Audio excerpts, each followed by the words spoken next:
one of the recommendations as well that I am adopting from the study as one of my suggestions to make us more visible in the community is to present ourselves to the administrators who are in charge of health. We can collaborate with them to develop IEC materials or informational educational materials that we could distribute into the community regarding, well, we could start with merely benefits of physical activity, or just like what I have said, what is disability, and then we can work from then on from that aspect. Because see, one of the interesting findings that we have also gathered from our study, sir, is that one of the reasons why that the CHWs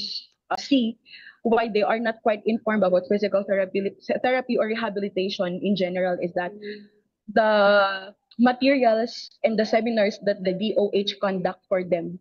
doesn't really involve anything about physical therapy, disability, or rehabilitation in general. It's mostly about nutrition, sanitation, breastfeeding, and stuff like that. So they, yes, they do conduct home visit, but they mostly visit pregnant mothers or newborn babies or children to give vitamins, weigh them in, stuff like that. So there's really no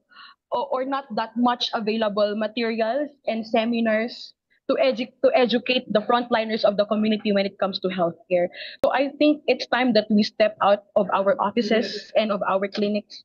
be more visible into the community, and take the initiative to collaborate with the LGU in order to have